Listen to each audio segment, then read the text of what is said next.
ইন্নাল্লাহা ওয়া মালাইকাতাহু ইউসাল্লুনা আলান নবী, ইন্নাল্লাহা নিশ্চয় আল্লাহ তাআলা, ওয়া মালাইকাতিহি তার ফেরেশতাগণ, আল্লাহ রাসূল সাল্লাল্লাহু আলাইহি ওয়াসাল্লামের উপর কিভাবে দুরূদ পাঠ করেন, তোমরাও নবীর উপরে দুরূদ পাঠ করো। কে বলছেন? আল্লাহ বলছেন। কে বলছেন? যেহেতু আল্লাহ বলছেন তোমরাও দুরূদ পাঠ করো, তাহলে এটা কি আবশ্যক না, বাধ্যতামূলক না? তাহলে এটা আমরা পড়তে পারলাম না। যদি পড়া হতো কি জানি, ইয়া নবী সালাম আলাইকা, ইয়া রাসূল সালাম আলাইকা, এই দুরূদ যারা পড়ে তাদের অনুষ্ঠানে যাবেন। কিসের জন্য? দেখার জন্য যাবেন। যদি এইটা না পড়েন, দাঁড়াইয়া কিয়াম না করেন, মিলাদ না পড়েন, এদের অনুষ্ঠানে যাবেন।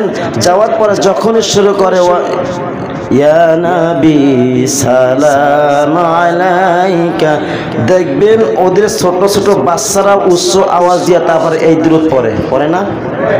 পরে তারে শ্রেষ্ঠ দুরূদ বলতে বোঝা যায় আমরা নামাজে যেই দুরূদ পড়ি সেইটা হলো সর্বশ্রেষ্ঠ দুরূদ, ঠিক না? সেই জন্য নবীজি নামাজের ভিতরে এটা পড়তে বলছেন। আর সেই দুরূদটা পাঠ করা হইলে আপনার আমার মুখ থেকে বের হয় না। তার মানে কি আমাদের এইটা অভ্যস্ত নাই, অভ্যস্ত আছে এইটা, ইয়া নবী সালাম আলাইকা। আল হাক্কু মুররুন, সত্য কথা তিক্ত। একটু সত্য কথা বলতে গেলে মানুষ, যে ব্যক্তি সত্য কথা বলবে তার উপর একটু ক্ষিপ্ত হবে, এটা স্বাভাবিক, ঠিক না? সম্মানিত দিনী মুসলমান ভাইরা, গত জুমায় আলোচনা করেছিলাম বুখারীর হাদিস 893 নম্বর হাদিস থেকে দুইটা শব্দ নিয়ে বলছিলাম, আল ইমামু রাঈ ওয়া মাসউলুন আন রাইয়াতিহি, আর রাজুলু রাঈন ফি আহলি মাসউলুন আন রাইয়াতিহি। এই দুইটা বিষয় নিয়ে আলোচনা করেছিলাম যে ইমাম, আল্লাহ রাব্বুল আলামিন ইমামদেরকে কিয়ামতের দিবসে ডাকবেন, ডাকার পরে তার দলকে ডাকবেন নেতা সহ করে, এবং পরিবার পরিজন এর দায়িত্ব ছিল পুরুষ, এই পুরুষকে ডাকা হবে। এই দুইটা বিষয় নিয়ে আলোচনা করেছিলাম।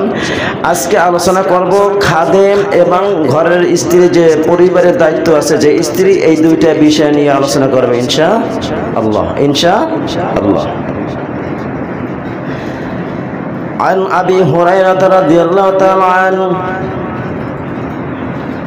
আবু হুরায়রা রাদিয়াল্লাহু তাআলা আনহু হাদিসটা বর্ণনা করেন, ওয়াল খাদিমু রাঈন ফি মালি সাইয়্যিদিহি ওয়া মাসউলুন আন রাইয়াতিহি। প্রিয় হাবিব সাল্লাল্লাহু আলাইহি ওয়াসাল্লাম বলেছেন, চার ব্যক্তিকে আল্লাহ রাব্বুল আলামিন কিয়ামতের দিবসে ডাকবেন। এক ব্যক্তি হইল নেতা, আমির, ইমাম। এই একজনকে ডাকা হবে। আর রাজুলু রাঈন ফি আহলিহি, তার পরিবার পরিজনের দায়িত্ব ছিল যেই পুরুষ, সেই পুরুষকে আল্লাহ রাব্বুল আলামিন ডাকবেন। 3 নাম্বার হইল ওয়াল খাদিমু রাঈন মালি সাইয়্যিদিহি ওয়া মাসউলুন আন রাইয়াতিহি। 3 নাম্বার হইল খাদেম তার মুনিবের মাল কতটুকু সংরক্ষণ করেছে, কতটুকু দায়িত্ব নিয়ে তার কাজ করতে পেরেছে, এই বিষয় নিয়ে আলোচনা করবে ইনশাআল্লাহ। আল্লাহ রাব্বুল আলামিন আমাদের সবাইকে খাদেম বানাইছেন। কি বানাইছেন? খাদেম বানাইছেন। কেমন? আপনি যদি একটা অনুষ্ঠান করেন, অনুষ্ঠানটা হতে পারে কেউ মারা গেছে, মৃত্যুবার্ষিকী পালন করে না? আবার আছে খাতনা দেয়, যে মুসলমানি বলা হয়, নাম দিয়েছে মুসলমানি, আকাম কুকামে ভরা অনুষ্ঠান করে, ঠিক না? যেই অনুষ্ঠান সুন্নাত বলে দাবি করেন সুন্নাত, আর সেই অনুষ্ঠানে আপনারা ভাড়া কইরা অর্ধ উলঙ্গ নারীদেরকে আইনা নাচ গান করাইয়া আশেপাশে যে নারী পুরুষ আছে সবাই ওইখানে তাদের সেন্স থাকে না, সেন্সলেস হয়ে যায়, মেধাটাকে লো হয়ে যায়। ওইখানে বিশাল বিশাল বক্স আইনাটা গান বাজনা বাজাইয়া তারপরে অনুষ্ঠান করেন। এইটাকে সুন্নাত হইল? এটা কি সুন্নাত হইল? এটা হইল শয়তানি। এটা কি শয়তানি? এই শয়তানি হোক, মা বাবা মারা গেছে, ভাই বোন ছেলে সন্তান মারা গেছে, 3 দিন আর 40 যে কুলখানি করানো হয়, এবং বিয়ার অনুষ্ঠানে যে আয়োজন করা হয়, খাবার আয়োজন করা হয়, সেই খাবার যে তাদেরকে দায়িত্ব দেওয়া হয় তাদেরকে বলা হয় খাদেম। তাদেরকে কি বলা হয়? খাদেম। এখন খাদেম বলতে শুধু আমরা এইটাই বুঝাই, মসজিদে যারা ঝাড়ু দেয়, ড্রেন পরিষ্কার করে, টয়লেট পরিষ্কার করে, প্রস্রাবখানা পরিষ্কার করে, এইটাকে বুঝায় শুধু খাদেম। আসলে কি এইটা খাদেম? যাদেরকে খাবার বন্টন করার দায়িত্ব দেওয়া হয় তাদেরকে বলা হয় কি? খাদেম। দুনিয়ার সিস্টেম অনুযায়ী এইটাকে বলা হয় খাদেম। কিন্তু আল্লাহ রাব্বুল আলামিন আপনাকে আমাকে একটা দায়িত্ব দিয়েছেন, আমিও কি হইলাম? খাদেম হয়ে গেলাম। কি হয়ে গেলাম? খাদেম হয়ে গেলাম। এই নবীজি বলছে, আল খাদিমু রাইন ফি সাইয়্যিদিহি ওয়া মাসউলুন আন রাইয়াতিহি। কোন মালিকের দায়িত্ব দিয়েছে, মালিক তুমি এইগুলো দায়িত্ব নিয়ে তুমি পালন করবা, তোমাকে বলা হয় খাদেম। আরে খাদেমকে আল্লাহ রাব্বুল আলামিন কিয়ামতের দিবসে ডাকবেন, ও খাদেম, তোমাকে আমি খাদেম বানাইছিলাম দুনিয়ার সিস্টেম অনুযায়ী মানুষদেরকে খাবার বন্টন করে দেবা, গভর্নমেন্ট থেকে যেই মালগুলো আসবে সেইগুলো জনগণের ভিতরে বিতরণ করে দেবা, তোমাকে দায়িত্ব দেওয়া হয়েছিল, তোমাকে একটা মজলিসের দায়িত্ব দেওয়া হয়েছিল, তুমি 10 জন 20 জন 50 জন লোকদেরকে খাদিম দিয়ে খাওয়ানো হবে, তুমি ওইখানে কতটুকু ভালোভাবে দায়িত্ব পালন করেছো, তোমাকে রাষ্ট্রীয়ভাবে যে সম্পদ দিয়েছিল গরিবদের মাঝে বিতরণ করার জন্য, তুমি সেইটা কতটুকু দায়িত্ব পালন করেছো, জবাব দাও, জান্নাতে অগ্রসর হও। ঠিক না? আল্লাহর নবী সাল্লাল্লাহু আলাইহি ওয়াসাল্লাম বলেছেন, কিয়ামতের দিবসে কত মানুষ সর মাথায় বোঝা নিয়ে বহন করবে। সরকার গভর্নমেন্ট জনগণের জন্য গম পাঠাইছেন, এলাকার বড় বড় নেতাদেরকে দিয়েছেন দায়িত্ব, নামটা বললাম না, নাম বললে সমস্যা। এদেরকে দায়িত্ব দেওয়া হয়েছে, তোমার এলাকায়, তোমার আন্ডারে, তোমার ইউনিয়নে, তোমার ওয়ার্ডে কতজন গরিব লোক আছে নাম লিস্ট দাও। নাম লিস্ট দেওয়া হয়েছে 5000, 1000, 2000, কিন্তু লোক আছে তার অর্ধেক। গভর্নমেন্ট ওইটা জাস্টিফাই করার জন্য এখানে আইসা গুনবে না যে কতজন লোক আছে, ঘর প্রতি কতজন লোক আছে, এলাকায় কতজন লোক আছে, এলাকায় কতটা ঘর আছে, এইটা গভর্নমেন্ট এতটা জাস্টিফাই করতে আসবে না। আমি নেতা, আমি লিডার, আমি যাইয়া ওর কর্মস্থলে বললাম যে আমার ওয়ার্ডে, আমার ইউনিয়নে, আমার এই জেলার ভিতরে, থানার ভিতরে এত লোক আছে, গভর্নমেন্ট এত লোকের আপনাকে গম দিল, চাল দিল, ডাল দিল, চিনি দিল, চালের টিন দিল, এইগুলো দেওয়ার পরে আপনি যেই লোকের কথা বললে আনলেন, অথচ সেই লোক নাই। আপনি বলছেন 2000 লোক আছে, কিন্তু লোক আছে 1050, 500 জন, 15 জন, কিন্তু এই যে ব্যক্তি বাড়তি যে জিনিসটা আনলেন সেই জিনিসটা কোথায় আছে? জবাব দাও, জান্নাতে চলে যাও। এই জন্য নবীজি বলেছে, কিয়ামতের দিবসে মানুষের মাথায় গম নিয়ে হাঁটবে, চুরি করেছে, জনগণের মাল চুরি করেছে, এই জন্য মাথায় বোঝায় ওই চুরি মাল নিয়ে হাঁটাচলা করবে, আর জনগণের কাছে বলবে, ও আমার জনগণ, ও আমার ইউনিয়নের লোক, ও আমার ওয়ার্ডের লোক, ও আমার থানার লোক, ও আমার জেলার লোক, ও আমার বিভাগের লোক, তোমরা কোথায় আছো? তোমাদের মাল আমি আত্মসাৎ করেছি, চুরি করেছি, আজ আমার অবস্থা খারাপ, তোমরা আমাকে ক্ষমা করে দাও। আমি যদি ক্ষমা না পাই জান্নাতে যেতে পারবো না। ওইখানে কেউ কাউকে ক্ষমা করবে? বলবি, আরে বেটা, তোরে ক্ষমতা বানাইছিলাম, তুমি লিডার হয়েছিলা, তুমি আমাদের আমির হয়েছিলা, নেতা হয়েছিলা, নেতা হইয়া যখন উল্টা পাল্টা কাজ করেছো, জুলুম করেছো, অত্যাচার করেছো, অন্যায় করেছো, সীমা লঙ্ঘন করেছো, জবাবদিহি করো, আমাদের প্রাপ্য আমাদেরকে বুঝাইয়া তুমি জান্নাতে চলে যাও। এমন এমন আল্লাহ তাআলার বান্দার আমল দেখে ফেরেশতারা পর্যন্ত আশ্চর্য হয়ে যাবে। তাদের আমল দেখবে, যত দূর দৃষ্টি যায় ওই বান্দার তত দূর আমলে ভর্তি থাকবে। ডানে বামে যেদিকে তাকাবে শুধু আমল আর আমল, নেকি আর নেকি থাকবে। আল্লাহ রাব্বুল আলামিন বলবে, ও বান্দা, তোমার যেহেতু এত আমল, তুমি জান্নাতে চলে যাও। আল্লাহ কি জানে না তার কি আমল আছে? ওই ব্যক্তি জান্নাতে অগ্রসর হবে। সামনে আয়াত লুনা প্রতিবন্ধী দাঁড়াবে, বলবে, ও নেতা, তোমার এত আমল, তোমার এত নেকি নিয়ে তুমি জান্নাতে যাইতেছো। দুনিয়ায় বৈশা তোমাদেরকে আমরা পাওয়ারফুল বানাইছিলাম, নেতা বানাইছিলাম, আমির বানাইছিলাম, ইমাম বানাইছিলাম। সরকার আপনাকে এত টন, এত মন, এত কেজি চাল দিয়েছিল, আপনি আমাদেরকে বন্টন করে দিবেন। সেই জন্য আপনি আমাদের কাজ পর্যন্ত সেই রকমের পৌঁছান নাই। দুনিয়ায় বসে যেটা প্রাপ্য ছিলাম সেটা পাই নাই। আজকে সেই প্রাপ্য দেন, আমাদের দরকার আছে। আপনি প্রাপ্য দিয়ে আপনি জান্নাতের অগ্রসর হয়ে যান। ওই বান্দা তখন বলবে, ও ভাই শোনো, দুনিয়ায় বসে যেটা করেছে ভুল করেছে, ক্ষমা করে দাও। ক্ষমা টমা চলবে না। আমি 10 কেজি গম পাইতাম, 10 কেজি চাল পাইতাম, 25 কেজি চাল পাইতাম, ডাল পাইতাম। 25 কেজি না দিয়ে 10 কেজি দিয়েছো, 10 কেজি না দিয়ে 5 কেজি দিয়েছো। যেটা পাইতাম সেটা দাও না, কমাইয়া দিয়েছো, সেই বাকিটা এখন দাও।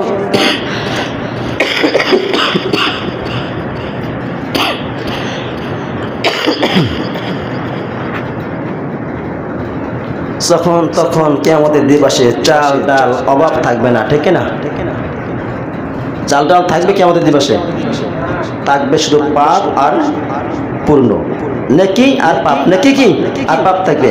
তখন ওই ব্যক্তি বলবে, ঠিক আছে, আমার ওইটা যে প্রাপ্য ছিল, আল্লাহ তোমার এই বান্দা আমার প্রাপ্য, আমার হক দুনিয়ায় বসে নষ্ট করেছে, আল্লাহ আমি এর জন্য কতটুকু নেকি পাবো, সেই নেকিটা তুমি আমাকে দিয়ে দাও, আমার তোমার বান্দাকে ছেড়ে দাও।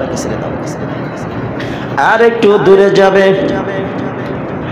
দৌড় দিয়ে আসবে আরেকজন, দৌড় দিয়ে আসবে, ও এমপি, ও মিনিস্টার, শোনো, আল্লাহ রাব্বুল আলামিন তোমাকে ক্ষমতা দিয়েছিল, পাওয়ার দিয়েছিল, তোমাকে ইমাম বানাইছিল, জনগণের নেতা বানাইছিল, সরকার তোমাকে এত টন এত মন গম দিয়েছিল, চাল দিয়েছিল, তেল দিয়েছিল, আটা দিয়েছিল, ময়দা দিয়েছিল।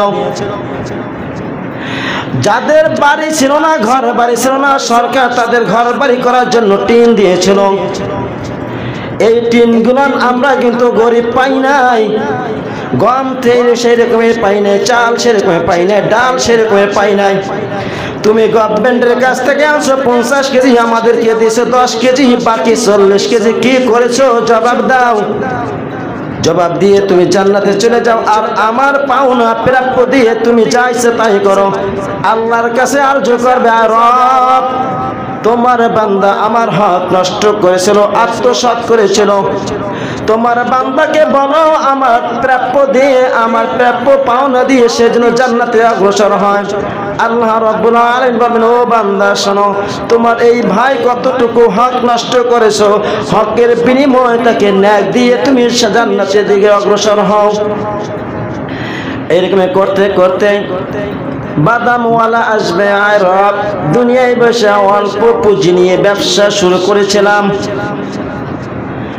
100 টাকা 200 টাকা 300 টাকা 500 টাকার বাদাম নিয়ে নামছিলাম।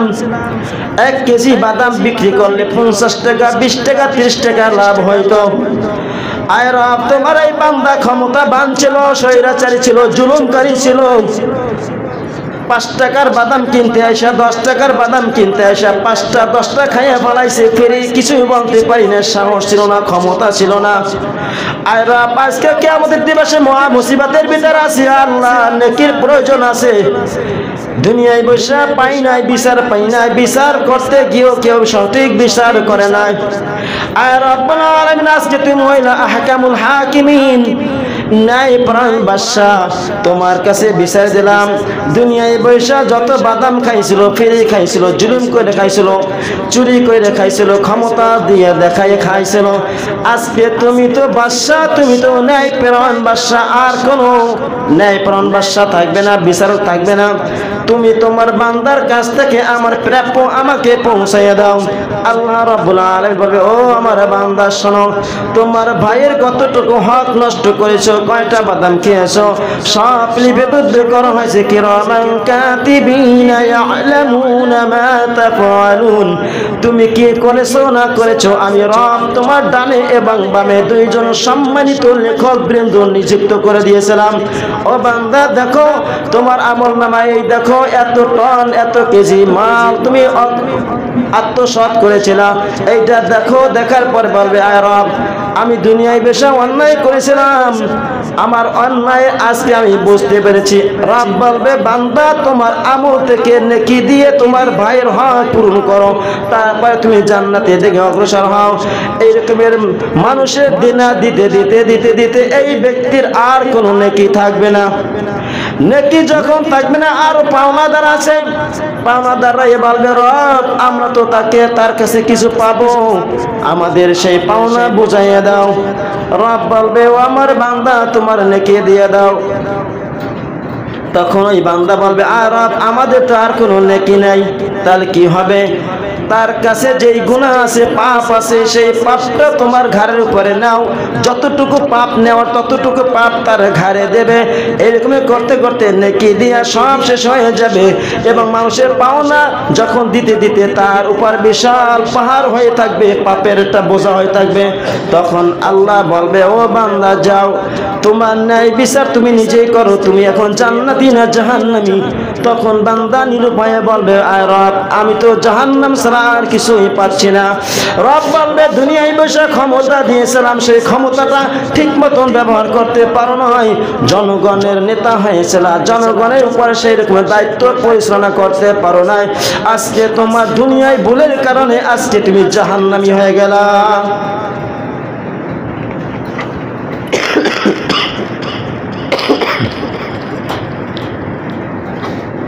সম্মানিত দিনী মুসলমান ভাইরা, খাদেম কাকে বলা হয়?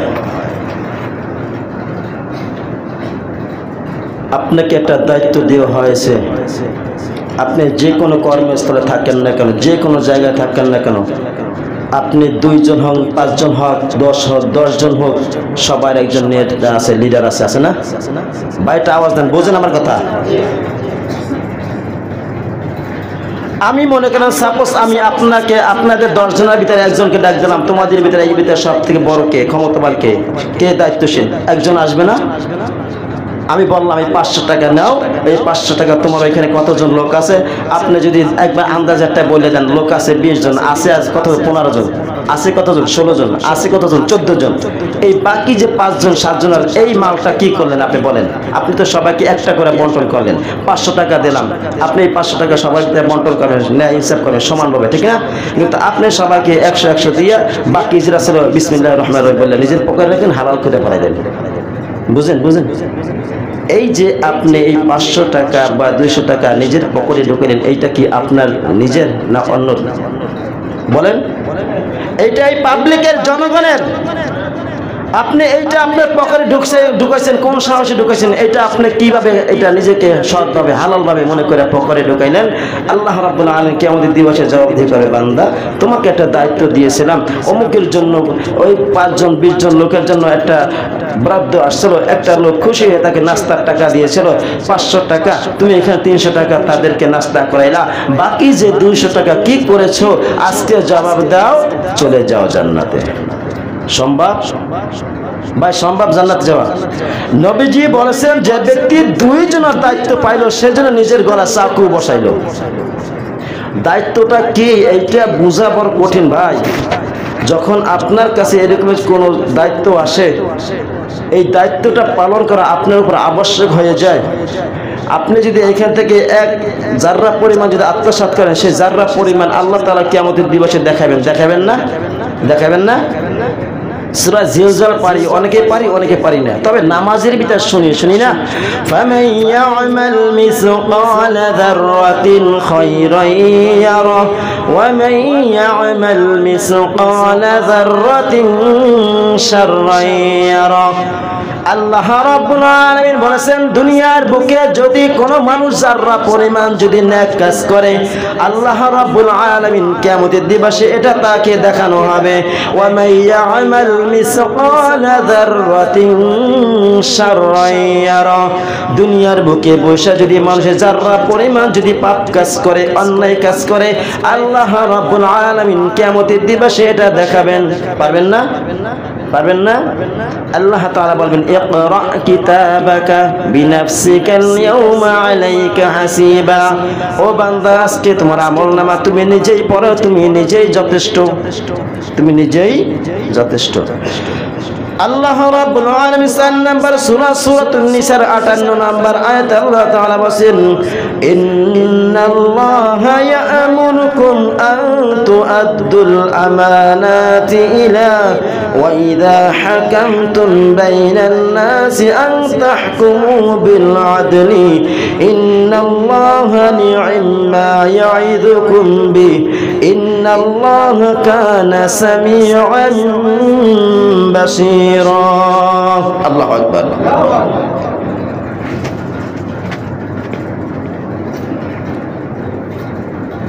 আল্লাহ তাআলা বলেন ইন্নাল্লাহা নিশ্চয় ইয়া'মুরুকুম আন তু'আদ্দুল আমানাতি ইলা আহলিহা। আল্লাহ রাব্বুল আলামিন বলেন তোমাদের যাবতীয় আমল আমানত তার হকদারদের কাছে পৌঁছাইয়ে দাও। তোমাদের কাছে যদি কোনো আমানত থাকে সে আমানতটা হকদার যারা তাদের কাছে পৌঁছাইয়ে দাও। আল্লাহ তাআলা নির্দেশ দিয়েছেন আর লোকদের মধ্যে ফয়সালা করার সময় আদল ন্যায় ইনসাফ ভাবে তাদেরকে তোমরা বিচার ফয়সালা করে দাও, বিচার ফয়সালা করে দাও, কারণ এটা আপনার উপর আমানত। গ্রামে যারা মাতুব্বার যারা বিচার আচার করে তারা কি এই গরিব দুঃখীর এদের একটা দায়িত্ব না? বলেন দায়িত্ব না? একজন গরিব আপনার কাছে আসছে, আপনি এলাকার মাতবার বিচার আচার করেন, আপনি এসে বলছেন আমার জমি ধান কাইটা তারা জোরপূর্বক নিয়ে গেছে। আবার ওই লোক আসছে রাত্রে আসার পরে টেবিলের উপর থেকে না নিচ থেকে কিছু আপনার হাতে দিয়েছে। আপনার এই বিচারটাকে উল্টাইয়া পাল্টাইয়া যে ব্যক্তি নির্দোষ ছিল তাকে দোষারোপ সাব্যস্ত করেছেন, আর যেই ব্যক্তি দোষারোপ ছিল সেই ব্যক্তিকে নির্দোষ প্রমাণ করলেন। কিসের কারণে? কিছু অর্থের কারণে, কিছু অর্থের কারণে। আল্লাহ তাআলা বলেন ওয়াইদা হাকামতুম বাইনান নাসি আন তাহকুমু বিল আদল, যখন তোমাদের কাছে কোনো বিচার পাওয়ার জন্য কোনো লোক আসবে তাদেরকে ন্যায় ইনসাফের সাথে ন্যায়নিষ্ঠভাবে তাদেরকে তোমরা সৎভাবে ভালোভাবে বিচার করে দাও, যাতে কোরআন দিয়ে বিচার করলে আল্লাহ রাব্বুল আলামিন হুকুম অনুযায়ী বিচার হবে সেই বিচারটা করে দাও। এখন বিচার তো উল্টা পাল্টা হয়ে যায়। আমি এই গরিবদের আমানত আমি নষ্ট করলাম, এই নষ্ট করার কারণে কিয়ামতের দিবসে আল্লাহ তাআলা আপনাকে আমাকে ডাকবেন, ডাকবেন না? 2 নাম্বার হইছে ওয়াল মারআতু রা'ইন ফি বাইতি যাওজিহা ওয়া মাসউলুন আন রা'ইয়াতিহি। আল্লাহ রাব্বুল আলামিন কিয়ামতের দিবসে ওই নারীদেরকে ডাক দেবেন, ডাক দিয়ে বলবেন ও ঘরের মহিলারা শোনো, তোমাদেরকে একটা ঘরে তোমাদেরকে বউ বানিয়ে পাঠাইছিলাম, তোমার স্বামীর মাল কতটুকু তুমি সংরক্ষণ করেছো, হেফাজত করেছো, তোমার স্বামীর কতটুকু ন্যায় হুকুম মান্য করেছো, জবাব দাও, জান্নাতের দিকে অগ্রসর হও। আমার মা আমাদের ঘরের কি কর্ত্রী, কি পুরুষকে বলা হয় কর্তা, মহিলাদেরকে বলা হয় কর্ত্রী, মানে দায়িত্বশীল ব্যক্তি, দায়িত্বশীল নারী। এখন এই দায়িত্বশীল নারীকে জিজ্ঞাসা করা হবে তোমার স্বামী ছিল অসৎ, তুমি ছিল সৎ, তোমার না স্বামী ছিল একটু জ্ঞানহীন, তুমি ছিল জ্ঞানবান, তোমার স্বামীকে কতটুকু তুমি জ্ঞান দিয়ে বোঝানোর চেষ্টা করেছো, তোমার যে জ্ঞান দিয়েছিলাম ইলম অর্জন করার সুযোগ করে দিয়েছিলাম, ও আমার বান্দি শোনো, সে জ্ঞান অনুযায়ী তোমার স্বামীকে কতটুকু তুমি হেফাজত করেছিলা, তাকে দায়িত্ব নিয়ে তাকে হেফাজত করার জন্য চেষ্টা করেছিলাম, এই অন্যায় থেকে বাঁচানোর জন্য চেষ্টা করেছিলাম, তোমার ছেলে সন্তানদেরকে কতটুকু দিন শিক্ষা দিয়েছিলাম, আমি রব আমাকে চেনার জন্য কতটুকু উৎসাহিত করেছো, তাদেরকে কালেমার বিষয়ে কতটুকু জ্ঞান দিয়েছিলাম, আমার দিন অনুযায়ী তাদেরকে কতটুকু আহ্বান করেছিলাম, বুঝাইছিলাম, জবাব দাও, জান্নাতে চলে যাও। নারীদের জান্নাতে যাওয়া যতটুকু সহজ তার যদি 100 ভাগের 1 ভাগ যদি পুরুষের জন্য সহজ হইতো তাহলে অধিকাংশ পুরুষ জান্নাতে যেত, ঠিক না? নবীজি যখন জাহান্নাম দেখে আসছিলেন, আসার পরে দেখছেন অধিকাংশ নারী হলো জাহান্নামী, অধিকাংশ নারী হলো জাহান্নামী।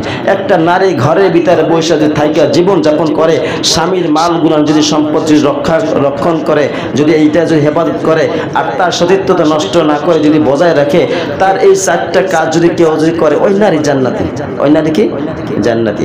এখন আপনার সন্তানদেরকে আপনি কি শিক্ষা দিয়েছেন সেই শিক্ষা অনুযায়ী আপনাকে জিজ্ঞাসিত করা হবে। পুরুষকে জিজ্ঞাসা করা হবে তোমার যে পরিবারের দায়িত্ব তুমি কতটুকু পালন করেছো। নারীকে জিজ্ঞাসা করা হবে তোমাকে যে পুরুষ দায়িত্ব দিয়েছিল আমার পরিবার পরিজনকে দেখাশোনা করবা, কতটুকু তুমি এইটা দায়িত্ব পালন করেছো। জবাব দাও, জান্নাতে চলে যাও। সম্মানিত দিনী মুসলমান ভাইরা, বর্তমানে ছুটি চলতেছে 2 দিন। সরকারি ছুটি কয়দিন জানি না, 2 দিন চলে না। এখন বর্তমানে একটা পূজা চলে, চলে না? একটু আওয়াজ দেন, বলেন। পূজা চলে, চলে। এইখানে এই আমাদের মসজিদে বর্তমানে এখন এই মুহূর্তে কতজন অমুসলিম হিন্দু আছেন? হাত জাগান একটু, জাগান জাগান।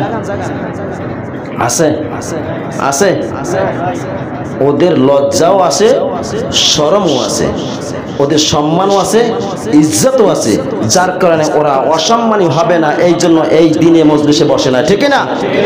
আজকে যাই দেখেন মুসলমানের বাচ্চারা নাম দিয়েছে মুসলমান, শুধু গোস্ত আর মুসলমানই খায়, করলে মুসলমান হওয়া যায় না। কুকুরেও গোস্ত খায়, গরুর গোস্ত খায় না? শিয়ালও গরুর গোস্ত খায় না? বাঘেও গরুর গোস্ত খায় না? খায় খায়, শুধু কুকুরে মুসলমানি দেয় না। কি দেয় না? তাহলে শিয়ালও হলে মুসলমানি দাবি করতে পারে, পারে না? বাঘ সেও দাবি করতে পারে আল্লাহ আমি মুসলমান, দাবি করতে পারে না? পারে না? তাহলে যদি খাতনা আর গরুর গোশত খাইলে যদি মুসলমান হওয়া যেত, অনেক হিন্দু আছে গরুর গোশত খায়, আছে না?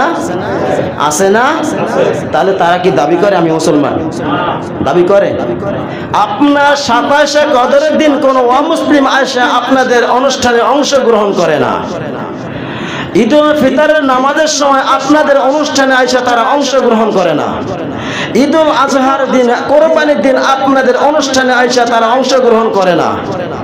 সবে বারাতের দিন আপনারা যে ইবাদত করেন সেই ইবাদতের ভিতরে তারা আয়েশা অংশগ্রহণ করে না।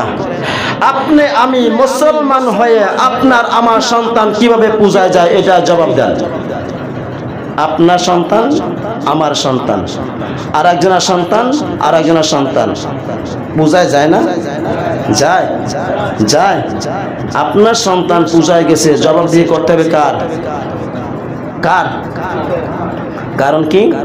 আর রিজালু কাওয়ামুনা আলান নিসাই, পুরুষদের পরিচালক হয়েছে, নারীদের পরিচালক হয়েছে পুরুষ।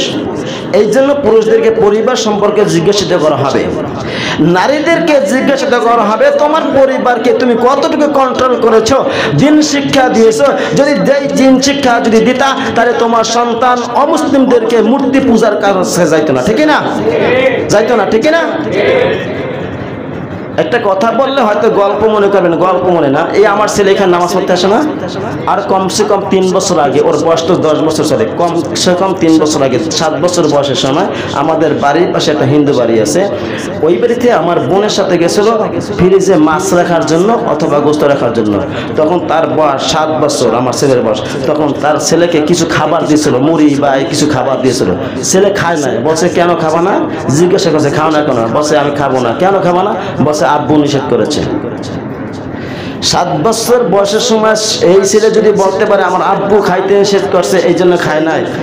সম্মানিত দিনী মুসলমান ভাইরা, ছোটবেলার সন্তানকে যে শিক্ষা দেবেন আপনার সন্তান সেইটা শিখতে বাধ্য হবে, ঠিক না? ঠিক না? আজকে আপনি একটু পাওয়ারফুল ক্ষমতা পাওয়ার জন্য আজকে মন্দিরে যাই আপনি শুভেচ্ছা জানাচ্ছেন, আপনার মতন জমিনের উপরে আসমানের নিচে 2 নাম্বার বাটপার সিটার আর একটা নয়, ঠিক না? এখন একটা হাদিস শুনেন, মিশকাতের বর্ণনা 5135 নম্বর হাদিস, 5135 নম্বর হাদিস। বাংলায় বই সময় কম। আউস ইবনে শুরাহবিল রাদিয়াল্লাহু তাআলা আনহু বলেন, আমি নবী করিম সাল্লাল্লাহু আলাইহি ওয়াসাল্লামকে বলতে শুনেছি, যে ব্যক্তি অত্যাচারীর সাথে এ উদ্দেশ্যে চলে যে তার শক্তি বৃদ্ধি করবে, অত্যাচারীদের সাথে চলবে এই জন্য যে তার শক্তি বৃদ্ধি করবে, ক্ষমতা পাওয়ার জন্য, তার শক্তি বাড়ানোর জন্য। আর সে এটা জানে এটা জুলুমকারী, এটা কি জুলুমকারী, সে এটা জানে এটা জুলুম, তবে সে ইসলাম থেকে বের হয়ে গেল। কি হয়ে গেল? ইসলাম থেকে বের হয়ে গেল। আপনি জানেন যে এটা অন্যায়, অত্যাচার, এটা জুলুম, আপনি একটু ক্ষমতা পাওয়ার জন্য আপনি সবাইকে গড় হয়ে একবার সমান মনে করলেন যে মুসলিম অমুসলিম ভেদাভেদ কোনো ভেদাভেদ না, সবাই ভাই ভাই, সবাই ভাই ভাই। তাহলে এইটা কিসের জন্য? স্বার্থ হাসিল করার জন্য, স্বার্থ হাসিল করার জন্য। আরে সম্মানিত দিনে মুসলমান ভাইরা, আপনি আমি নামাজি যখন আয়েশা দাঁড়াই আল্লাহু আকবার বলে যখন এইটা পড়ি, ইন্নী ওয়াজ্জাহাতু ওয়াজহিয়া লিল্লাযী ফাতারাস সামাওয়াতি ওয়াল আরদা হানিফা ওয়া মা আনা মিনাল মুশরিকিন। অনেকে বলতেছেন হুজুর আবার মনে করেন নতুন কিছু বলতেছেন। নবীজি 3টা দোয়া করতেন, কয়টা? আল্লাহু আকবার হাত বাঁধছেন। একটা আমরা যেটা পড়ি প্রশ্ন আছে সেটা সুবহানাকাল্লাহুম্মা ওয়া বিহামদিকা ওয়া তাবারাকা ইসমুকা ওয়া তাআলা জাদ্দুকা ওয়া লা ইলাহা গায়রুক। এইটা এক সময় নবীজি পড়েছেন। আবার অন্য এক সময় ভালো লাগছে এটা পড়ছেন, قل إن صلاتي ونسكي ومحياي ومماتي لله رب العالمين لا شريك له وبذلك أمرت وأنا أول المسلمين। আয়াতটা পড়তেন। আবার কোন সময় পড়তেন إني وجهت وجهي للذي فطر السماوات والأرض حنيفا وما أنا من المشركين। যখন আমরা এইটা ইন্নী ওয়াজ্জাহাতু এইটা আমরা বানাই নিছি, আয়েশাই দাঁড়াইয়া যায় নামাজে পড়ে, যায় নামাজে দোয়া বানাই নিছি, ঠিক না ভাই? কথা বলেন ঠিক না? এটা আপনি আমি নিজেও মুখস্থ করেছি না? কিন্তু এখন হাদিস কোরআন ঘাটাঘাটির পরে আপনি এইটা নামাজের আগে পাবেন না, নামাজের পরে ছাড়া। যাই হোক, আল্লাহর নবী ইব্রাহিম আলাইহিস সালাম যখন তার রব প্রকৃত রবকে এটা জানানোর মতো কোনো লোক ছিল না, তার বাবা ছিল একজন মূর্তি পূজারী। সেই মূর্তি পূজারী করার কারণে তার বাবা ইব্রাহিমকে সঠিক দিন কি রবকে এইটা চিনাইতো না। ইব্রাহিম আলাইহিস সালাম ছোটবেলায় নিজে নিজে চিন্তা করতেন আমার আসল রবকে। তিনি তো ছোটবেলায় দেখতেছেন মাটি দিয়া বানানোর পরে তাকে খোদা মানতেন, রব মানতেন, তার সামনে সেজদা করতেন। আমাদের মুসলিম জাতির পিতা আব্বাজান ইব্রাহিম আলাইহিস সালাম মানতে পারলেন না। তিনি বললেন আমার রবকে। যখন আকাশে সূর্য দেখলেন তিনি বললেন মনে হয় এইটা আমার রব। যখন সূর্য রাতের বেলা ডুবে গেল তখন বলছে আমার রবের কোনো পরিবর্তন হতে পারে না। যখন আকাশে চাঁদ দেখলেন তখন চাঁদকে মনে করলেন এইটা আমার রব। তখন যখন চাঁদ দিনের বেলা ডুবে গেল তখন ইব্রাহিম আলাইহিস সালাম বললেন আমার রব কোনো পরিবর্তন হতে পারে না। রাত্রে যখন নক্ষত্র দেখলেন, তারকা দেখলেন, মনে করলেন এইটা আমার রব। যখন তারকা অস্তিমিত হয়ে যায়, ডুবে যায়, তখন বললেন এটা আমার রব নয়। তখন তিনি বললেন ইন্নী ওয়াজ্জাহতু ওয়াজহিয়া লিল্লাযী ফাতারাস সামাওয়াতি ওয়াল আরদা হানিফা ওয়া মা আনা মিনাল মুশরিকিন। আল্লাহু আকবার। আমাদের আব্বাজান শিখাইয়া দিয়ে গেছে আমি মুশরিকদের অন্তর্ভুক্ত ছিলাম না, যারা মুশরিক তাদের দলভুক্ত ছিলাম না। আমি তোমাদের আব্বাজান বললাম আমি মূর্তির সামনে মাথা নত করি নাই, আমি মানুষের সামনে মাথা নত করি নাই। ও আমার সন্তানেরা শুনে রাখো, তোমাদেরকে একটা মেসেজ দিয়ে গেলাম, যারা আমার এই আনুগত্য করতে পারবা তারাই হবা মুসলমান, ঠিক না? আল্লাহর নবী যখন মক্কা বিজয় করলেন, আসার পরে বলেন অকুল জাআল হক ওয়া যাহাকাল বাতিল ইন্নাল বাতিলা কানা যাহুকা। কাবা শরীফের ভিতরে 360টা মূর্তি ছিল। নবীজি যখন পাওয়ারফুল হয়ে গেলেন, সুলতানান নাসিরা, রাষ্ট্রীয় ক্ষমতা পাইলেন, তখন তিনি কাবার ভিতরে ঢুকে লাঠি দিয়া মূর্তিগুলো ভাঙলেন আর বললেন কুল জাআল হক ওয়া যাহাকাল বাতিল ইন্নাল বাতিলা কানা যাহুকা। আল্লাহ তাআলা বলেন এই তুমি বলো সত্য আগমন করেছে, মিথ্যা বিলুপ্ত হয়ে গেছে, ঠিক না? ঠিক না? আজকে আপনি আমি যদি মূর্তির সমর্থন করি, শুভেচ্ছা জানাই, তাহলে বোঝা গেল আপনি আমি এই দলের অন্তর্ভুক্ত, ঠিক না? ঠিক না?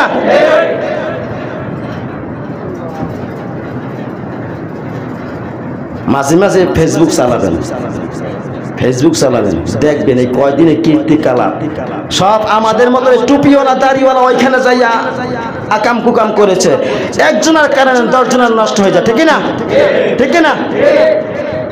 দলের ভিতরে যদি 100 লোক থাকে, 100 লোকের ভিতরে যদি একটা অন্যায় কাজ করে, ওই একটার কারণে ওই 99 লোকের বদনাম হয়, ঠিক না? ঠিক না? এলাকায় যদি একটা চোর থাকে, ওই অমুক এলাকায় চোরের এলাকা, চোর কয়টা? একটা, নাম হয় কত? সমস্ত গোষ্ঠী সহকারে নাম হয়ে যায়, ঠিক না? এই জন্য আপনি আমি ভালো এলেম আছে, কালাম আছে, আপনি আমি জানি, জানার পরও আল্লাহর নবী এমন কোন আছে কিনা আমার জানা নাই, সাহাবা আজমাকে জানান আছে কিনা জানা নাই, যে ঘটনা যে তারা নিজেরা এরকমের শিরকের স্থানে যাইয়া পাহারা দিয়ে তাদের উৎসাহ করেছে, আমার জানা। এই আলোচনাটা যদি এই সমস্ত লোকেরা শোনে, যদি বাজে 10টা, তাহলে আমার বাজাবে 12টা, কথা কেনা, ঠিক না? তখন আমার একবারে ফালাই চলে যাবে, ঠিক না? আমি তো সামনে থাকবো, দাঁড়াইয়া নামাজ পড়ব, পিছনে যদি দেখেন ওইরকম গন্ডগোল বাজছে, ইমাম সাহেবের নামাজে ফালাই চলে যাবেন, ঠিক না? 2 মিনিট একটা ঘটনা বলি। যদি মানুষ যদি জ্ঞানহীন হয়, মনে করেন আরো 50 বছর 100 বছর আগের কথা বলি, একটা ঘটনা শুনছিলাম যে তখনকার, আসলে এখন প্রত্যেক ঘরে ঘরে আলেম আছে, ঠিক না? কথা বলে না, আছে না? কিন্তু এলেম নাই, এলেম নাই। প্রত্যেকের ঘরে ঘরে হাফেজ আছে, কিন্তু হাফেজ হওয়ার পরে যে কার্য হয় সেটা নাই, আছে? আছে।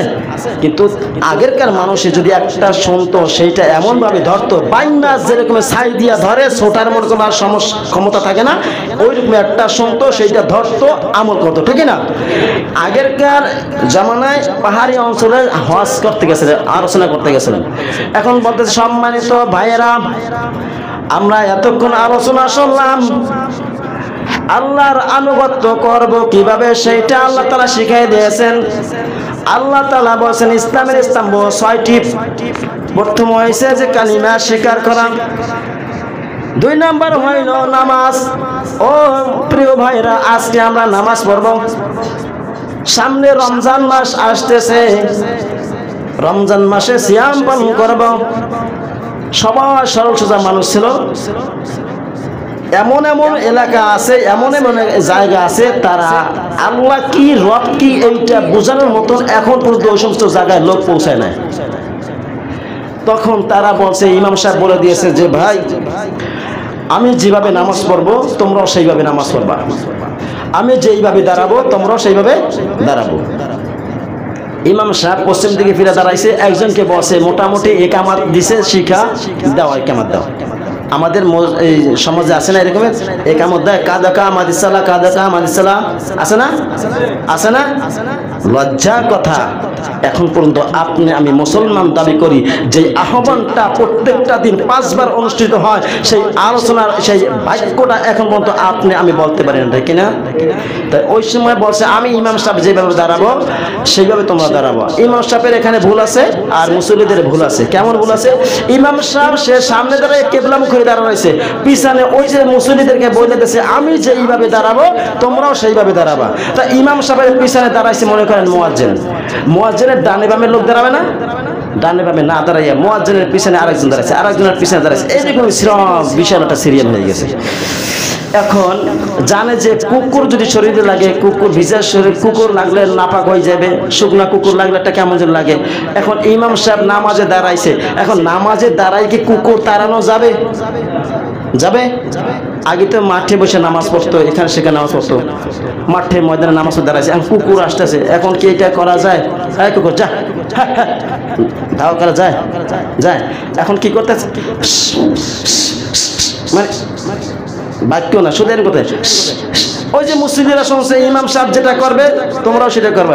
এখন শুধু পিছনে আসে, মানে শব্দ আসে, সবাই চলতেছে হুমানে, কারণ কি বসে ইমাম সাহেব যেটা করবে সেইটা।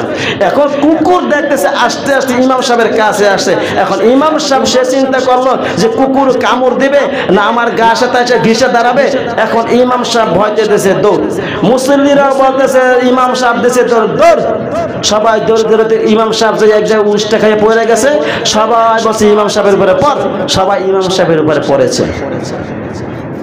এখন বলেন এইখানে ভুলটা ইমাম সাহেবের বেশি না? ইমাম সাহেবের বেশি না? আরে ভাই, প্রত্যেকটা মসজিদের ইমাম যদি এতটুকু কেয়ারফুলি হয়, যখন মুয়াজ্জিন ইমাম ইকামত দিবে, ইমাম সাহেব মুসল্লি দিতে তাকাই থাকবে। আর ইমাম সাহেবের দায়িত্ব হলো কাতার সোজা হয়েছে কিনা, এটা হচ্ছে কার দায়িত্ব? ইমাম সাহেবের দায়িত্ব। মুয়াজ্জিন বলবে না দাঁড়িয়ে কাতার সোজা করে, এটা মুয়াজ্জিন বলবে না। কে বলবে? মুয়াজ্জিন উল্টা আকামাত শুরু করবে, আর ইমাম সাহেব দেখবে যে কাতার সোজা হয়েছে কিনা। এই জন্য সৌদি আরবে বলে কাতার সোজা করুন, গ্যাপ জায়গাটা পূরণ করে দাঁড়ান। তাহলে এই ইমাম সাহেব যদি মুসল্লি দিয়ে তাকাইয়া দাঁড়াইতো, আর মুসল্লি কিভাবে দাঁড়াইছে এইটা যদি ইমাম সাহেব দেখতো, তাহলে এই লাইনটা ইমাম সাহেবের ভুলের কারণে এই লাইনটা এরকম হইতো না, ডানে বামে দাঁড়াইয়া সোজা হইতো নামাজের মতো। ঠিক না? ঠিক না? তা এই জন্য ইমাম সাহেব সত্য কথা বলবে, ইমাম সাহেব ন্যায় জিনিসটা জনগণের সামনে তুলে ধরবে, এটা হচ্ছে ইমামের দায়িত্ব। কি ভাই? ইমামের দায়িত্ব।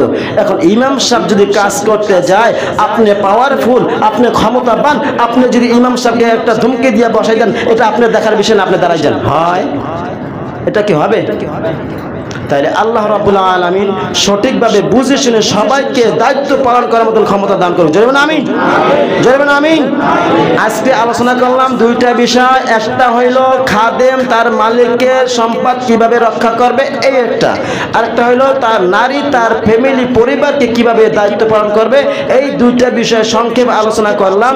সম্মানিত দ্বীনি মুসলমান ভাইরা, আজকে আপনার ছেলে আমার ছেলে যদি মন্দিরে পূজায় না গিয়ে যদি কোনো মসজিদ বানাইতাম, তাহলে আপনি আমি সাকসেসফুল হয়ে যেতাম। ঠিক না? এই আজকে আপনার সন্তান শিরকের ভিতরে অন্তর্ভুক্ত হয়ে গেছে, শিরকের ভিতরে লিপ্ত হয়ে গেছে, আপনি কিছু বলতেছেন না। এই না বলার কারণে কিয়ামতের দিবসে আল্লাহ রাব্বুল আলামিনের কাছে এই সন্তান আরজি করবে। কি করবে?